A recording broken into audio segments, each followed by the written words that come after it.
Bonjour à toutes et à tous, merci de choisir Sport FM, la référence sportive Dingue de Sport pour une nouvelle semaine. Excellent après-midi à toutes et à tous. L'on évoque la D1 nationale de football après la 22e journée. La SCK reste leader, un leader qui partage son fauteuil avec Maranatha. L'on note aussi que Ange va bien, même très bien, avec une 6e victoire de rang en championnat. Que comprendre de ce regain de forme du club du AO? Qu'est-ce qui a pu changer au sein d'un club qui jouait le bas du tableau il y a encore quelques mois? Aïvier Kouevi au chevet d'Asco pour tenter de sauver les Condona. Vous allez l'écouter dans cette émission dans le tableau féminin. C'est le championnat national. Amis du monde, Athleta ou encore Tempête sont au-dessus. C'est la remarque qui est faite un peu partout. Bella qui domine le nord. Dingue de Sport invite Stéphane Atigossou qui est en studio. Latif Yorouma, Angelo Folikoé, Prosper Agboklou également sera dans cette émission. Dingue de Sport, mise en onde Anas PM. Nous n'oublions pas la vidéo qui est donc l'affaire d'Ilom Adovon. Une vidéo que vous pouvez retrouver sur le www.radiosportfmtg.com. Je suis Franck Nouniamba. Merci de faire confiance à la référence sportive Dingue de Sport.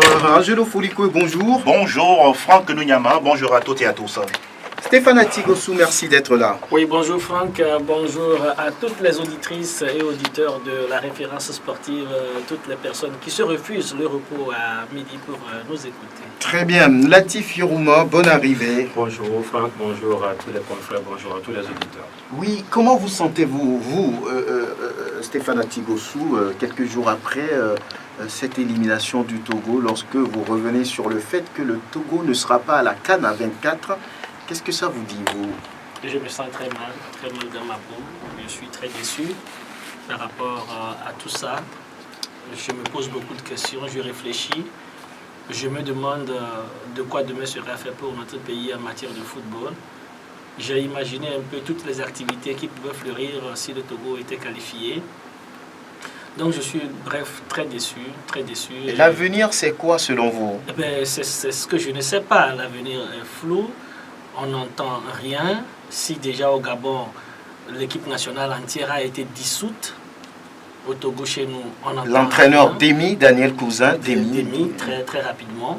Et vous comprenez, ici, pour l'instant, nous n'avons aucune information venant des autorités sportives, ni de l'entraîneur, ni des joueurs.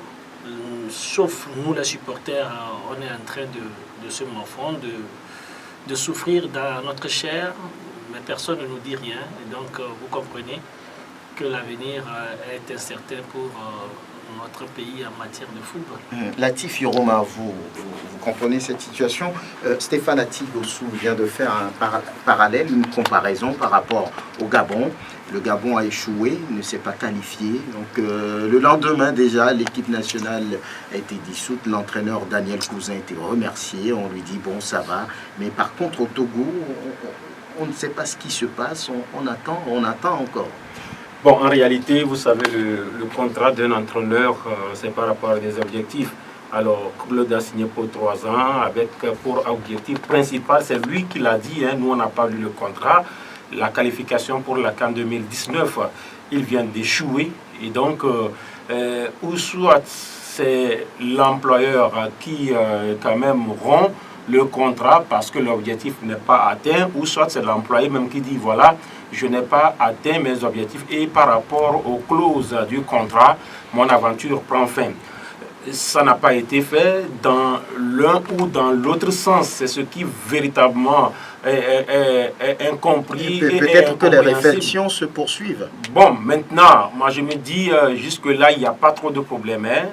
On sait que Claude, le contrat prend fin, en tout cas le 5 ou le 6 avril, selon nos informations.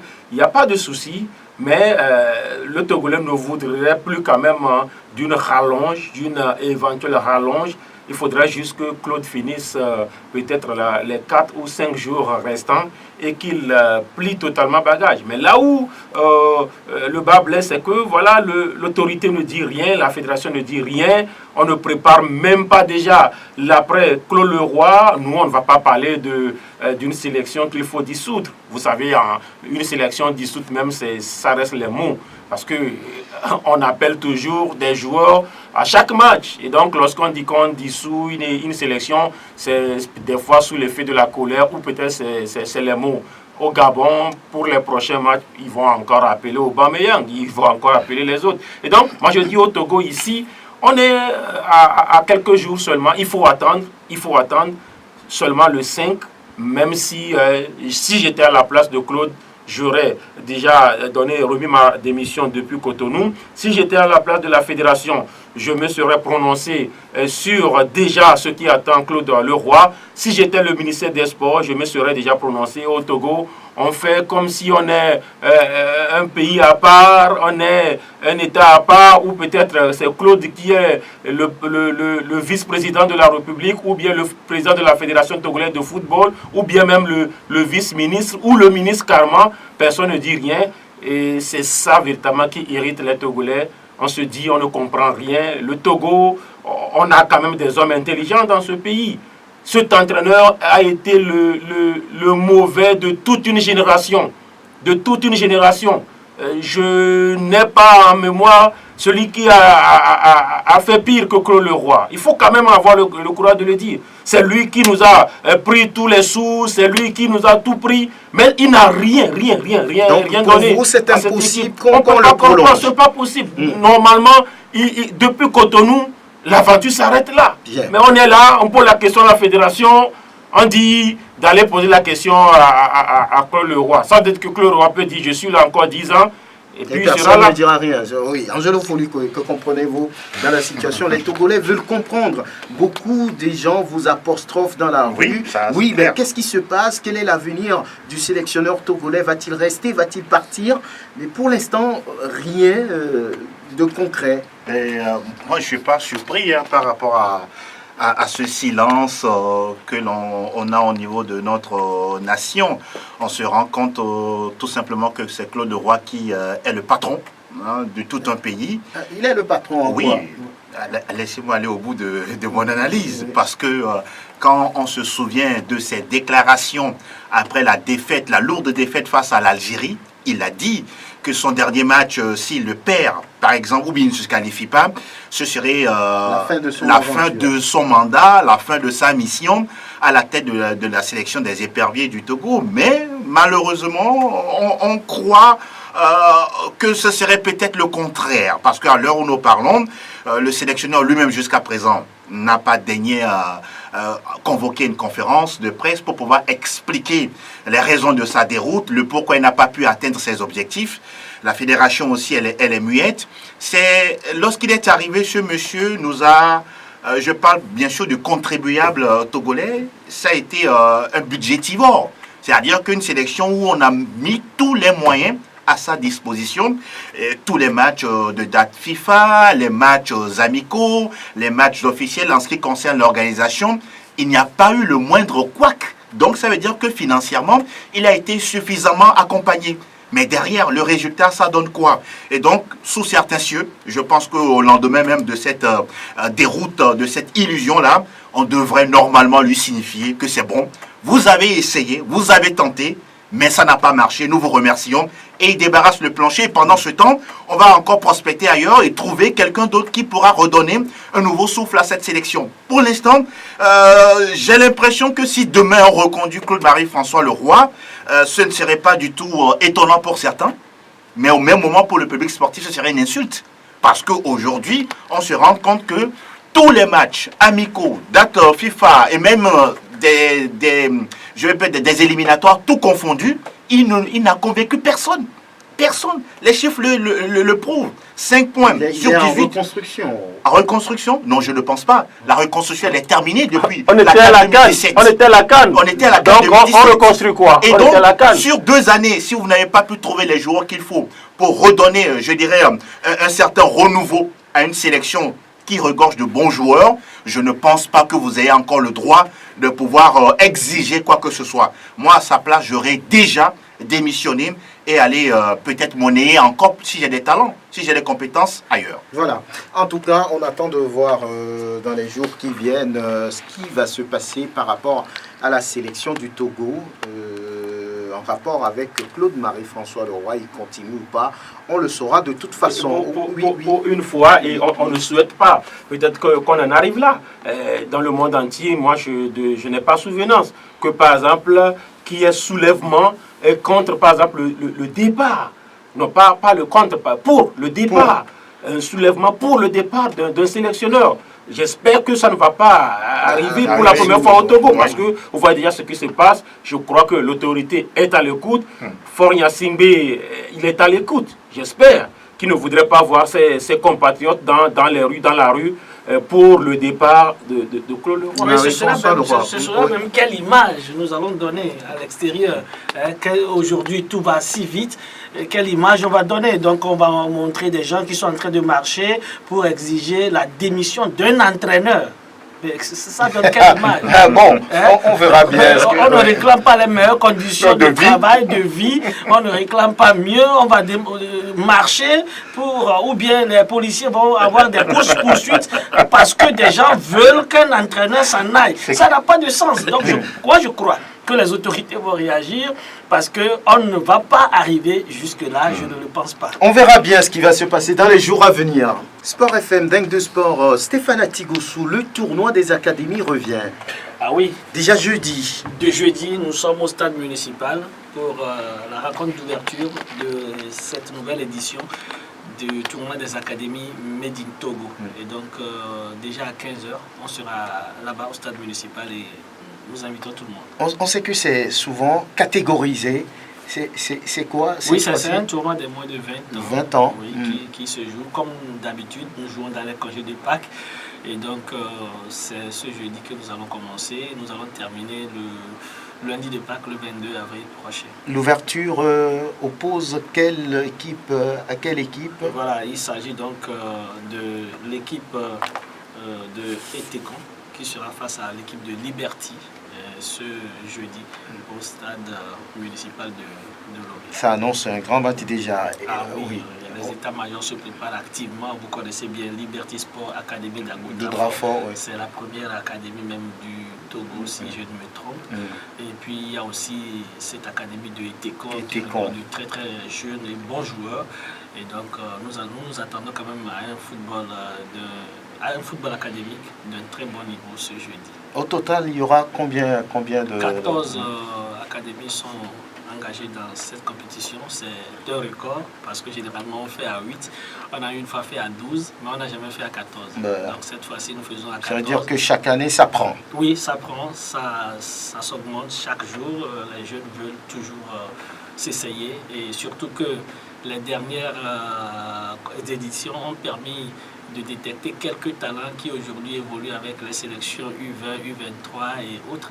Je crois que ça donne... Monténégro également. Notre famille avait dit. Oui, il avait dit. Didier Thibault, d'autres joueurs qui se sont révélés. C'est ça, donc je crois que ça donne un peu de l'envie aux jeunes. Et nous allons faire une élimination aller-retour, voilà, direct aller-retour, puisque les deux équipes qui se rencontrent ce jeudi vont se rencontrer encore une fois et c'est le vainqueur sur les 2 matchs qui passent. Et donc nous allons utiliser cette formule-là pour faire un peu court afin de rester dans le temps pour que juste après la fête de Pâques, nos petits amis puissent retrouver encore les chemins des examens, voilà, qui seront justement au portes en ce moment. En tout cas, le rendez-vous est pris pour ce jeudi après-midi au stade municipal pour ce match d'ouverture entre Etekon et Liberty Academy, un match qui s'annonce assez intéressant et tu vois bien jouer le direct sur la référence sportive. Rien à dire pour l'édition 2019 du tournoi des académies. Un message à l'endroit du public. C'est un public qui vient souvent très très nombreux puisque l'entrée est libre et gratuite, de même que la sortie d'ailleurs. Et donc maintenant on a fait les autres éditions à Guanibé et aujourd'hui nous allons faire également, nous allons changer, nous allons faire au stade municipal et j'espère que tous ceux qui viennent à Guanibé vont aussi venir au stade municipal pour pouvoir suivre ces jeunes talents. L'entrée demeure libre et gratuite. Pourquoi pas sur la belle pelouse synthétique du stade municipal? Il y aura du jeu parce que l'installation est bonne pour, en tout cas, le rendez-vous, encore une fois, est pris pour ce jeudi après-midi au stade municipal de Lomé. Et Técon Liberty pour l'édition 2019 du tournoi des académies. Parlons maintenant de la 22e journée du championnat national de football de première division. Eh bien, il y a un club qui intéresse, qui suscite ces derniers temps la curiosité. C'est Ange Football Club qui revient très fort, qui remonte au classement. 6e victoire de rang dans le championnat. Personne n'a fait mieux par rapport à ce club du AO. Le club paraît très en forme. Et là, nous allons pouvoir écouter tout de suite l'entraîneur de cette équipe, Bataba Balakimwe. Nous avons pris le temps de les observer les 15 premières minutes. Nous avons remarqué qu'ils jouaient en organisation de zone. Et quand on joue techniquement en organisation de zone, ça suppose qu'on a des espaces libres, surtout de l'autre côté. C'est-à-dire qu'ils font les pressings d'un côté et ils libèrent carrément l'autre zone. Et donc j'ai demandé à mes milieux excentrés, quand ça se passe à droite, que le milieu excentré du côté gauche reste à sa place au lieu de le suivre. Et c'est ainsi qu'on a balancé, on a récupéré, on a fait une longue balle. Il a pris, il a avancé, il a frappé. Heureusement pour nous, le gardien a repoussé et voilà, on a remis ça dedans. En réalité, nous avons travaillé beaucoup de frappes au sein d'entraînement et c'est arrivé. On leur a demandé, une fois qu'ils ont frappé, ils doivent suivre. Et c'est ce qui est arrivé et j'en suis très fier. Bataba Balakimwe, l'entraîneur de Ange Football Club. Prosper Agboklou, bonne arrivée, bonjour. Merci, bonjour à chacun. Tout va bien? Par la grâce de Dieu. Vous étiez à Néo. Vous avez suivi ce match entre Boulouissou et Ange Football Club et les Requins Mal qui étaient quand même sur une belle dynamique aussi. On va noter la victoire la dernière fois sur le dynamique togolais à l'état-major, mais ils ont perdu à domicile à Kota face à cette équipe d'Ange Football Club. Mais résumez-nous un peu ce qui s'est passé. En tout cas, il faut quand même tirer des fières chandelles aux deux équipes. On a vu du jeu, deux équipes volontaires. L'une avec beaucoup de stratagèmes, c'est Ange de Ngoche qui sait voyager, qui sait se déplacer, et l'autre avec une véritable envie donc, de pouvoir découdre avec l'adversaire et de rester dans la bonne dynamique. Donc on a vu hier deux tacticiens qui ont placé, qui ont imprimé du rythme à leur équipe et on peut dire tout simplement que la chance a prévalu du côté de Ange de Ngoche parce que les deux équipes méritaient tout de même de gagner. On a connu une première mi-temps assez engagée parce que le but qui était arrivé était un but gag sur une frappe anodine. Le gardien Agbali de Boulouissou qui voulait reprendre le ballon de taille et puis avait aidé par, en ce sens, dans le sens négatif, par l'état du terrain. La balle a rebondi et finalement hier c'était Agbolou qui était dans les parages, qui a propulsé le ballon dans les filets. Et à partir de là, Boulouissou a compris que son statut était en jeu, qu'il fallait donc réellement en découdre avec un adversaire qui procédait finalement par contre. Ngoche attendait et avait des joueurs très rapides devant qui procédaient par contre, alors que dans l'entrejeu de cette équipe de Boulouissou, on avait un certain Kenom, un garçon qu'il faut revoir réellement, reprendre. Il semble qu'il est bon. Très bon. C'est le métronome. Le métronome même de cette équipe. C'est lui qui a permis à ce que le jeu de Guéli soit vraiment visible. Et sur le terrain, il y avait du côté de Boulouissou 3 joueurs confirmés. Il y avait Mater, voilà, Guéli et ce jeune de pratiquement, je crois, pratiquement 20 ans, qui était exubérant, qui avait la possession, qui avait un coup d'œil efficace, qui envoyait de très bonnes balles. Il faut dire que Boulouissou, sur l'ensemble du match, avait eu pratiquement 6 à 7 occasions nettes. Mais la baraka de certain Nudoda Kokou, le portier de Ange de Ngoche, a fait quand même la plupart du temps le jeu. Donc c'est un gardien très exubérant. Il semble que sur les 6 derniers matchs, il n'a même pas encore pris un seul but. Il a fait sortir même un penalty qui a été sifflé à la dernière minute pour cette équipe de Boulouissou qui avait la domination au bout du pied. Parce que, le 93e. Oui, parce que Ange a accepté la domination pour pouvoir contenir l'adversaire et Boulouissou avait fait le jeu en tant que tel. Et à la 93e minute dans le temps additionnel, il y a eu ce penalty. Vous savez, Boulouissou était avec un jour sans et Ngoche avec un jour avec. Parce que le penalty qui a été tiré n'a pas été dévié, non seulement, mais a été arrêté pour cette équipe. Le gardien a pris le ballon. Donc, oui. Donc on peut dire tout simplement que le regret, on peut l'avoir, on peut le lire dans le visage donc, de Yenke, mais il a été tellement fair play pour dire tout simplement que l'équipe adverse avait de la stratégie et que Bolesou n'avait pas de chance. Donc on a vu un très beau match et ces deux équipes prometteuses. En tout cas, on va écouter l'entraîneur de Bolesou, Yenke Claude, qui a dit qui n'a rien compris au sortir de ce match-là. D'abord, on a cassé un but matinal. Ça a beaucoup perturbé le moral des garçons. Ensuite, on n'a pas su gagner les duels en milieu du terrain, ni arriver à conserver le ballon dans le camp adverse. Ce qui a fait que notre défense a subi complètement le match. Bon, pour couronner le tout, à la fin du match, on a un penalty qu'on a lamentablement gâché. Bon, ce qui est fait. C'est une journée sans. Rien n'a passé, absolument rien. Mais c'est que les gars ne se sont pas battus. Ils ont fait ce qu'ils pouvaient. Mais dommage, tant de chance n'était pas avec nous. On l'accepte, mais on reprend la semaine prochaine. On reprend la semaine prochaine, oui. Qu'est-ce qui se passe avec ce club ? Personne n'attend ou bien ne parle de ce club pratiquement et qui a eu beaucoup de problèmes en début de saison, même a été, on va dire, dernier de la classe à un moment donné de ce championnat et qui, d'un coup, gagne des matchs sur des matchs, 6 matchs désormais. Bon, d'aucuns vous parleraient que c'est le football, mais quand on dit c'est le football, qu'est-ce qu'on met au fond de ce contenu-là? Quand on jette un coup d'œil au niveau des statistiques, on se rend compte que les 5 premiers matchs de Ange de Ngoche cette saison, ça faisait 3 défaites, 2 victoires. Donc ça veut dire que visiblement, le club de Ngoche n'a pas bien démarré.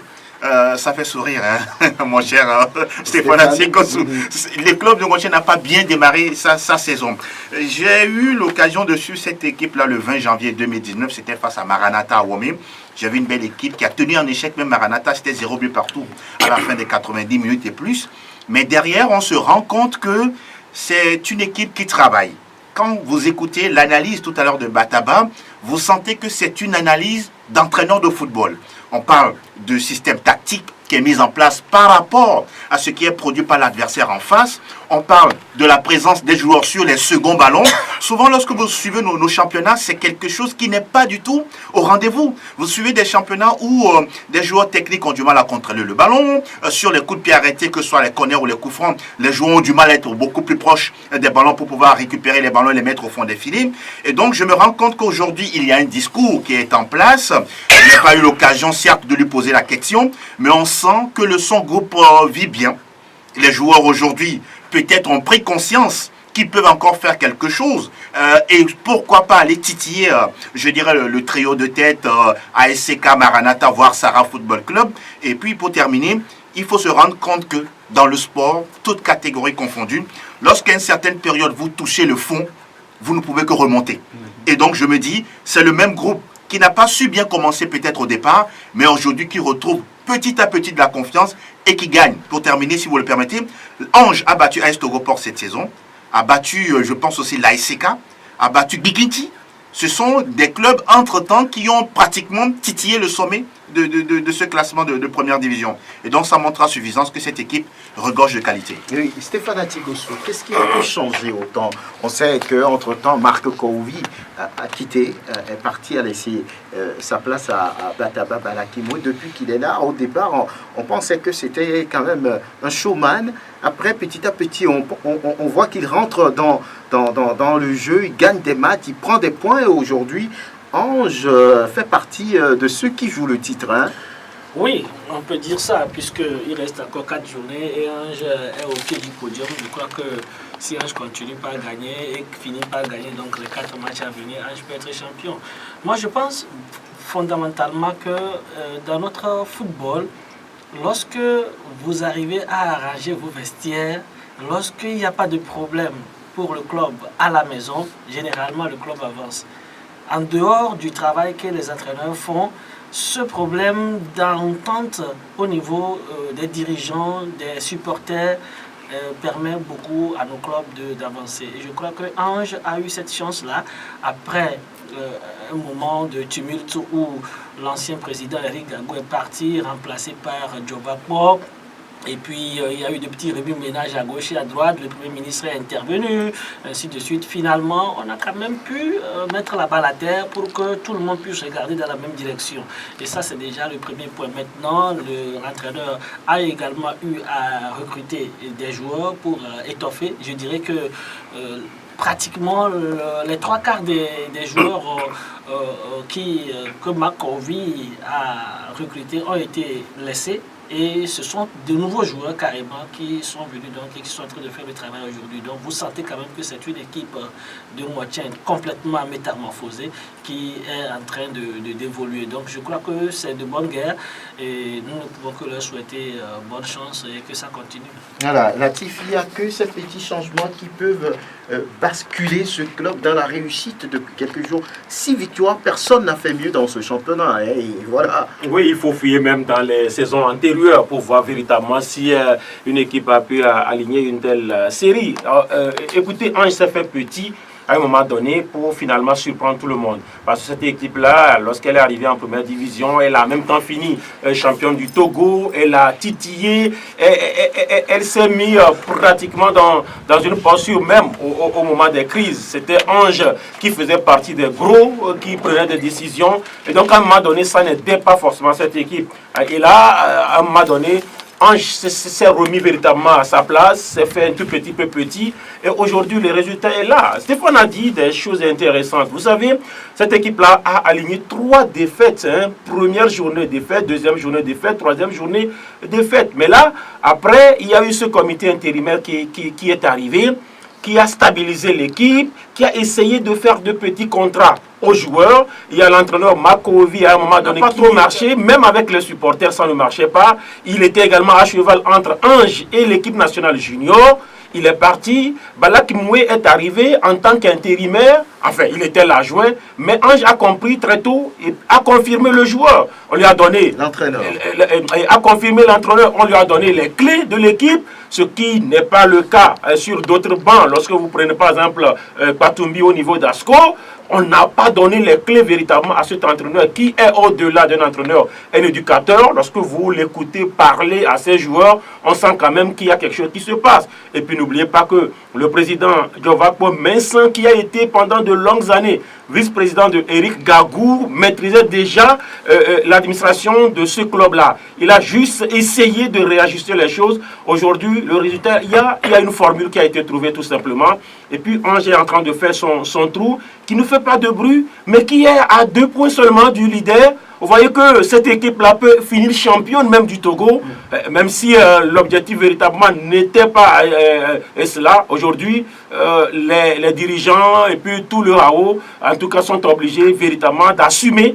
C'est un statut qui est là, ils sont obligés d'assumer. Ange, à l'allure où vont les choses, peut même finir champion du Togo, ça ne va étonner personne. Personne, on verra.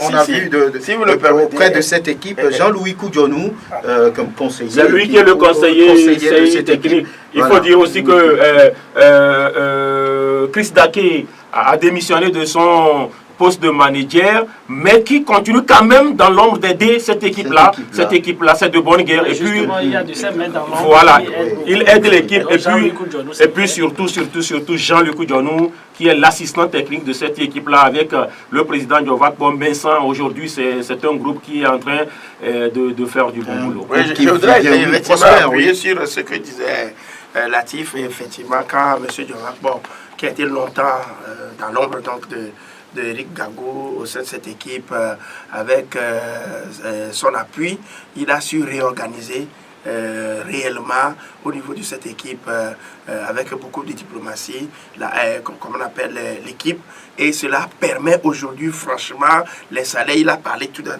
contrat qui a été signé avec les joueurs, les salaires sont tombés. Moi j'ai vu de mes propres yeux un certain nombre d'engagements que ce monsieur a pris, monsieur Djovakpo a pris, et qui aujourd'hui aide franchement l'équipe.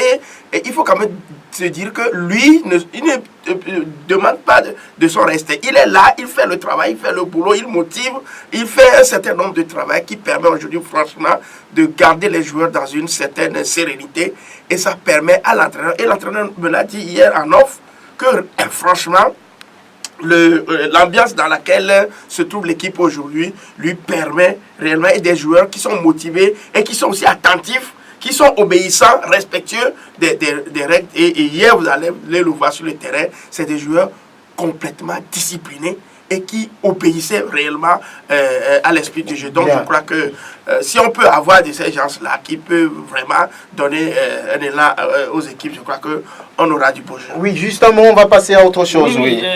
J'ai surpris une personne qui félicitait Sport FM par rapport au développement à l'interview réalisée par l'entraîneur de Moitié.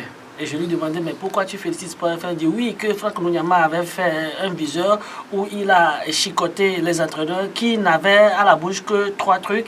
Les joueurs n'ont pas respecté les consignes. Dieu a fait. Les arbitres ont mal sifflé. Et Dieu a fait que... Grâce. Voilà. Grâce à Dieu. Ah, bon. Heureusement que... Donc, Sport FM a contribué maintenant. Les entraîneurs analysent le match. Vraiment. Et ils donnent quand même de bons...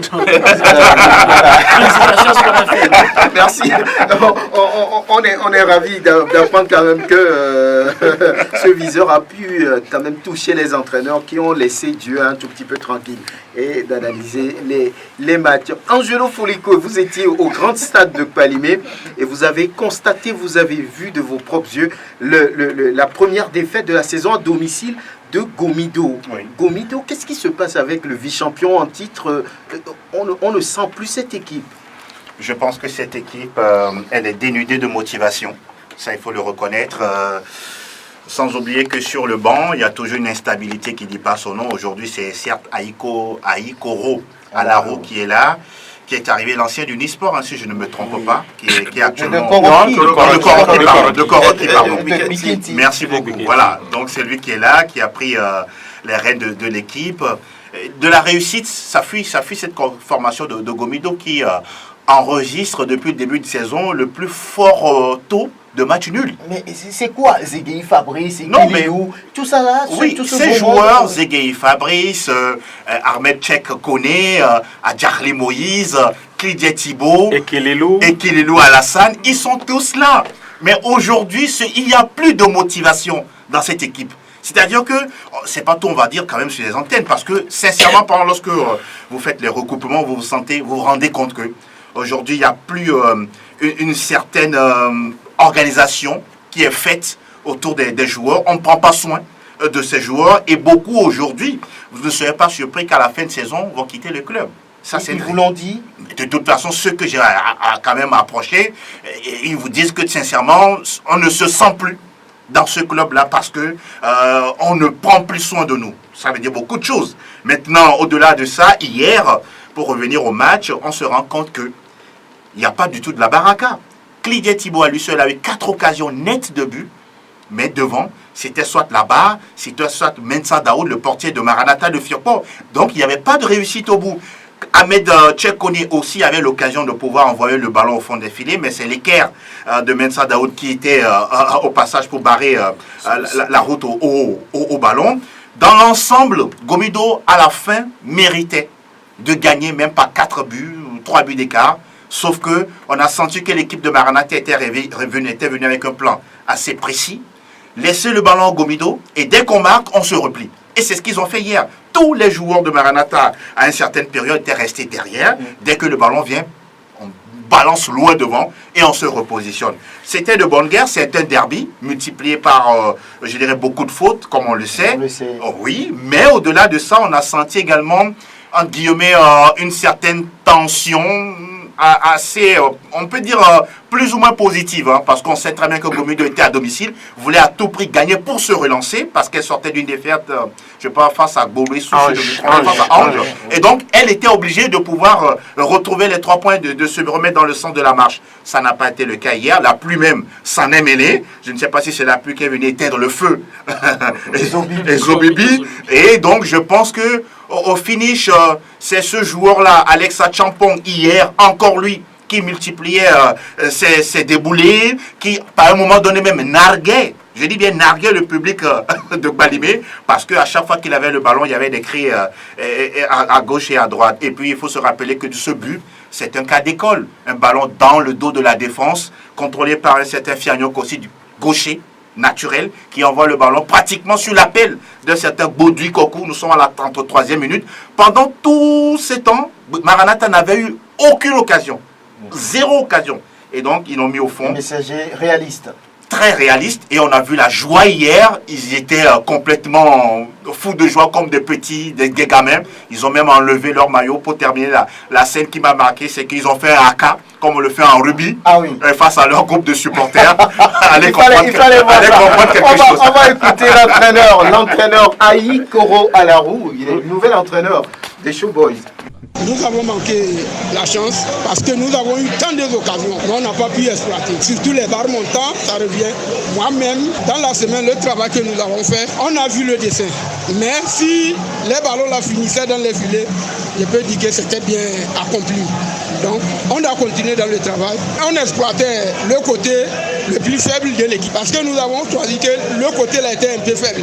C'est pourquoi nous avons exploité vers là-bas. C'est pourquoi vous voyez les centres sortaient et maintenant les reprises de ballon, ce n'est pas barre que le gardien repousse. Voilà, Ikoro Alaro. Est-ce que finalement ce résultat n'est pas logique par rapport au classement des deux clubs avant ce match-là? On sait que les derbys, c'est des rivalités, c'est de la proximité, c'est l'adversité. Mais au-delà, est-ce que Maranatha ne méritait pas de passer? Oui, par rapport au classement, c'est Maranatha qui était devant. L'équipe la sortait de 2 victoires de rang. Et elle a réussi une 3e de rang hier. Et puis Maranatha avait promis. Maranatha a promis mettre du feu à Palimé. Ils en ont mis.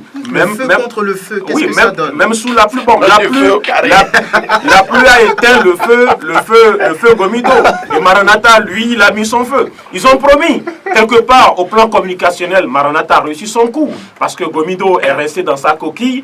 Maranatha dit, nous viendrons gagner à Palimé. Ils sont venus gagner. Ils ont mis un plan en place, comme l'a dit Angelo Folico. Le football aujourd'hui, écoutez, vous pouvez choisir. Vous laissez le ballon à l'adversaire. Et puis, dans ce dernier sprint, c'est le résultat qui compte, c'est les points. Maranatha veut être champion. Maintenant, lorsque vous prenez Gomido, vous savez, en plus de tout ce que Angelo a eu à dire, il y a aussi cette instabilité au niveau du staff. Il y a cette instabilité au niveau du staff. Vous pouvez compter le nombre d'entraîneurs cette année. Il y a eu le Cioto, il y a eu Zé, Adika. Et puis aujourd'hui, c'est Aïkoro Alarou. Pour une seule saison, c'est trop. C'est un record. Si on veut voir, même si, bon, de l'autre côté, Semassi également a eu également à faire ces démarches-là. Et vous voyez le positionnement de ces équipes-là qui sont dans la cacophonie au plan de choix. Parce que moi, je dis, il ne s'agit pas de raconter des histoires sur quelqu'un alors que vous n'avez pas forcément le résultat. Mais écoutez, lorsque vous voyez le travail formidable que d'abord Amégan Didier a eu à faire, et après la suite d'Amégan Didier, Adika a eu à faire, qu'aujourd'hui, qu'on renvoie ces gens-là comme des malpropres, ce n'est pas bien. On les a renvoyés ou bien ils ont dû partir? Mais c'est du renvoi, qui ne dit pas son nom. C'est du renvoi qui ne dit pas son nom. Quand on se permet de dire, mais qu'est-ce que c'est Gomido même qui vous a fait? Qu'est-ce que vous avez apporté à Gomido? Quand on tient de tels discours, alors qu'on n'a pas la solution, Aïkoro est arrivé. On connaît Aïkoro, c'est un entraîneur, il a été un grand joueur. Mais déjà deux matchs, 2 défaites. Est-ce que Adika a déjà aligné ces performances-là? Non. Donc moi je dis aujourd'hui, la démotivation elle est là. Le staff de Gomido est devenu comme le staff des éperviers, où des gens racontent de n'importe quoi. Tel vient dire tel au président, tel va dire tel aux supporters. Il y a des gens même des fois qui préparent même contre l'équipe. Mais écoutez, il faut pas avoir peur des mots. Le staff de Gomido est devenu comme le staff des éperviers du Togo et les résultats, voilà. On va écouter Ameto Kono Vincent, lui il est heureux. Hein. Ils ont laissé le ballon aux Showboys, mais à l'arrivée, c'est 3 points qui comptent et ils l'ont eu. On s'est préparé en conséquence pour venir jouer ici. Mais vraiment, mes joueurs se sont défendus beaucoup et je ne fais que les féliciter. L'essentiel, c'est ce qui marque, il faut préserver ton but. C'est un championnat. C'est les points qui comptent. Donc nous sommes obligés de coller contre eux pour ne pas encaisser un autre but. Cet après-midi, est-ce que vous reconnaissez que ça a été un match difficile pour vous? Oui, ça a été un match difficile, surtout en deuxième mi-temps. Bon, comme on a prévu garder un peu, et ça a un peu pesé sur nous. Néanmoins, on a procédé par des contre-attaques, mais ça n'a pas réussi. Mais prochainement, on va corriger, on verra ce que ça va donner. On va corriger, on verra ce que ça va donner. Prosper, vous avez également à plusieurs reprises suivi cette équipe de Maranatha tout au long de ce championnat. Est-ce que la montée, sinon la position des messagers aujourd'hui vous surprend? Oui, ça ne surprend pas en tant que tel parce que vous savez, à la base, il y a de la motivation. Quand vous prenez Gabriel Améi lui-même, même s'il n'était pas, je ne sais pas s'il était dans les tribunes hier, il y a quand même du boulot au niveau même du mental qui se fait. Et vous avez vu même le terrain a été rénové en ce sens pour donner à cette équipe cet élan-là. Et quand vous écoutez à peu près ce mécène dès le début de ce championnat, il a tout simplement calqué son esprit sur le titre du champion.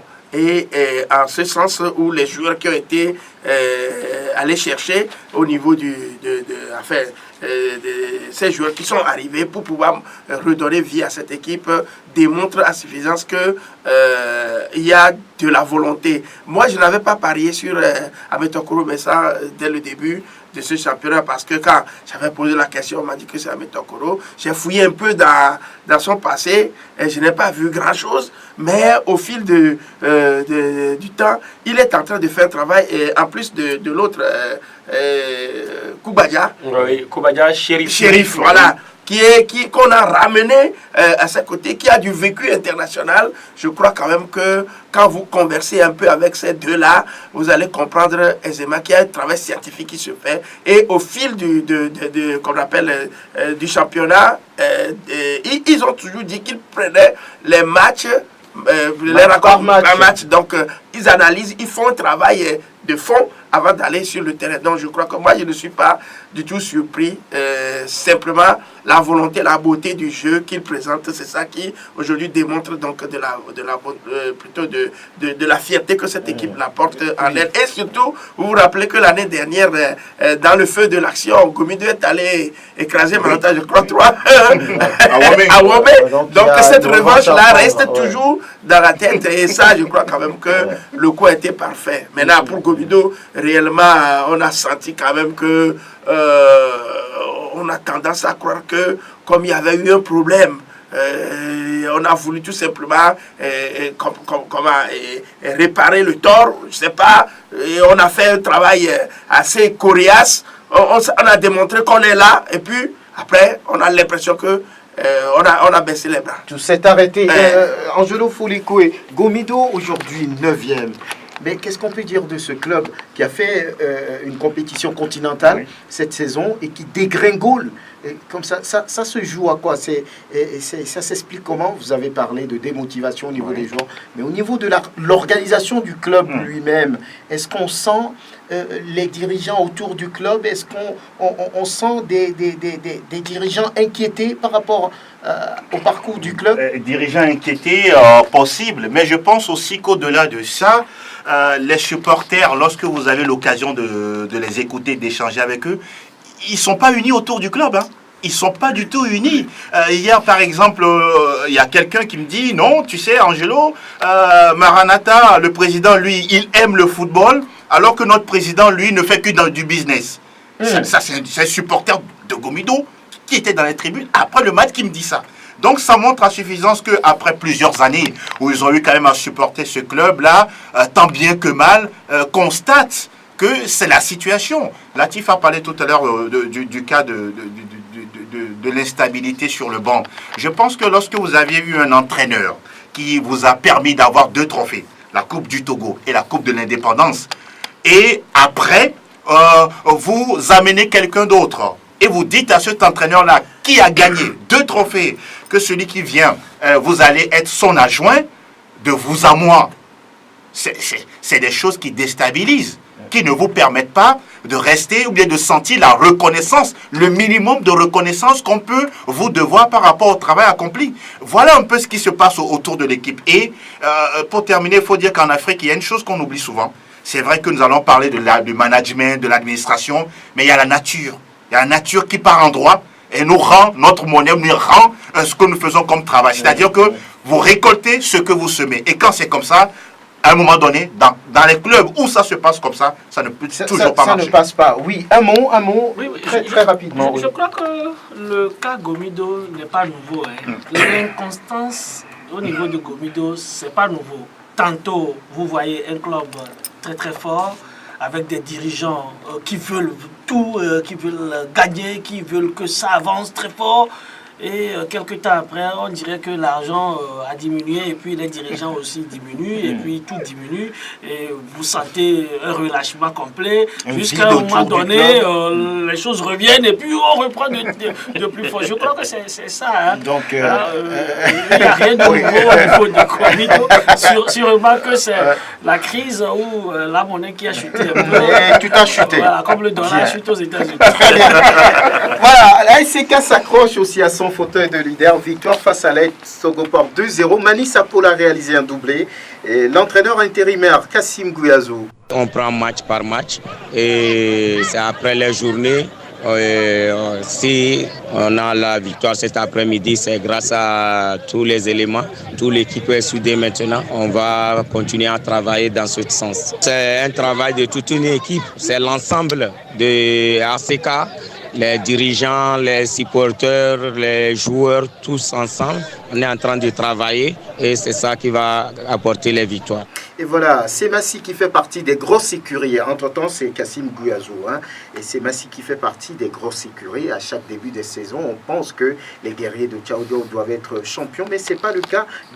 Seulement 10e après 22 journées. Abrao Samer, qui a été appelé comme conseiller technique au chevet de cette équipe, est devenu l'entraîneur. Et il dit qu'il y a des joueurs qui trichent. C'est un peu dommage. Nous qu'on puisse faire un match cet après-midi par rapport à ce match qui était facile pour nous, un peu difficile pour le soldat de la Paon, qui a su tirer l'épingle du jeu.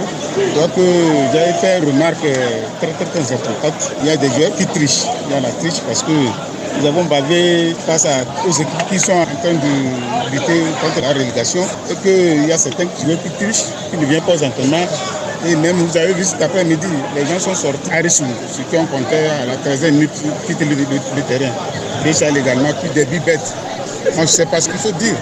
Il faut attendre la saison prochaine pour faire un bon recrutement et avoir des joueurs. Voilà, on va regarder la saison prochaine et faire des recrutements. Si les joueurs font ce qu'ils veulent, ça veut dire qu'il n'y a pas de discipline là-bas, Latif, en 30 secondes. Oui, lorsque Abrao parle, ça fait deux choses qu'il évoque. Il dit les joueurs ne viennent pas à l'entraînement, il dit les joueurs trichent. Ce n'est pas la même chose. Un joueur qui ne vient pas à l'entraînement et qui est aligné par l'entraîneur, qui triche finalement. C'est l'entraîneur qui triche. Alors, maintenant, un joueur qui vient à l'entraînement, qui est bon à l'entraînement, mais au match, qui ne donne pas, là, on peut dire qu'il triche. Mais un joueur qui ne vient pas à l'entraînement et vous l'alignez, il y a problème. Maintenant, écoutez, Semassi a tout raté cette saison. Il faut c'est pourquoi donc il a raison de dire finalement de balayer tout. Reporter. Voilà, il ne faut pas dire qu'il y a des joueurs qui trichent. Non, c'est-à-dire qu'il n'y a pas eu de recrutement, il n'y a pas eu même recrutement des joueurs, recrutement d'entraîneurs, il n'y a pas. Donc, beaucoup de choses. Semassi est en lutte pour le maintien. C'est ça, c'est le mot. Oui, rapidement, Stéphane. Moi, je pense quand même que Abrao Samer, Baobako, ce sont des entraîneurs qui sont très proches de Claude Leroy. Ils n'ont qu'à mais pourquoi vous les comparez? Non, sincèrement parlant. Attendez, vous savez que Baobako est allé à Kara sous l'inspiration d'Aïvi. Aïvi est obligé d'aller reprendre la chaise là-bas. Si Baobako avait réussi, Aïvi ne serait plus allé. Et donc c'est la même chose que Baobako. Non, les deux sont là-bas. Abrao Samer. Ils sont finis. On va laisser la chasse aux jeunes. Très bien. Les jeunes aussi n'arrivent pas à convaincre. Un dernier élément, c'est la réaction de Maurice Noutoudian sortir du match à SOTR Koroki, gagné par le club Auteur 3-1. Un ouf de soulagement, un grand ouf de soulagement parce que 4 matchs de suite, on n'a pas souri, on n'a même pas trouvé les filets. Et heureusement, aujourd'hui, on est à 3 buts. Si on marquait même quand même ces buts-là chaque journée que nous avons pêché très fortement, ça serait bien, mais bon, voilà. Aujourd'hui, on s'est concentré suffisamment, on a été costaud dans l'entrejeu. Au départ, ça a été difficile. Koroki a mis pied sur le ballon. Du moment où ils ont commencé par balancer un peu, ça nous a rassuré, on a pris, on a posé. Et bon, ça a servi à marquer 2 buts. Pendant la deuxième partie, une fois qu'ils se sont reposés, ils se sont plus galvanisés. Ils ont créé beaucoup de problèmes encore dans les 15 premières minutes. Après, ils ont essoufflé un peu. On a vu cette chance qui passe cette combinaison encore depuis la défense pour marquer le but là, qui les a assommés totalement. Le reste, c'est un peu du football pour pouvoir gérer, pour pouvoir faire tout pour ne plus encaisser. Même de l'autre côté, l'envie était là, mais ce n'était plus comme au moment où ils étaient à un but d'écart. Bon, voilà. Aujourd'hui, Dieu merci qu'on a eu quand même la chance d'avoir les 3 points. Sinon, ça fait vraiment tardu. C'est déplorable que sauter a pêché nous demande durant les 4 derniers matchs. Maurice, nous tu viens au sortir du match à sauter à Koroki, dominé justement par un score de 3-1 à l'Actif Yorouma. On n'a malheureusement pas le temps d'analyser en profondeur cette victoire. Victoire logique. Oui, victoire très logique pour cette équipe de l'SOTR, sauf qu'il y a une grosse polémique autour de cette victoire-là, Franck. Une histoire de carton jaune, c'est ça? Moi, j'ai peur pour la fédération, j'ai peur également pour les arbitres de ce match-là, parce que les informations continuent de se multiplier par rapport à ce qui s'est passé. Akoro Bilali aurait eu un carton jaune le mercredi dernier qui l'exemptait ou bien qui le suspendait de ce match-là. Il a joué. Il a joué, sauf que Koroki est allé à la fédération. La fédération aurait dit qu'il n'y a pas de signe de carton. Alors qu'il y a plusieurs versions au niveau des officiels. Tantôt, les mêmes officiels, certains disent que oui, le joueur a bel et bien eu le carton. D'autres disent le contraire. On parle même de changement de numéro et de nom de celui qui a eu le carton. Et là, lorsqu'il y a des informations comme ça, j'ai peur pour la fédération parce que c'est un système qui est là, c'est une manie qui dure des années. Ce n'est pas seulement sous le bureau à Covid, mais c'est une manie qui dure souvent. Les arbitres, les commissaires de match, la fédération, beaucoup de choses se passent. Je pense que voilà, les jours qui viennent vont nous situer par rapport à cette situation. Voilà, ce sera tout. L'Actif Yorouma, merci beaucoup. Angelo Foliko, merci. Prosper Agboklou, merci. Merci Stéphane Atigosu, merci Anas PM, merci Eloma Dovon. Merci de nous avoir suivis. À très bientôt.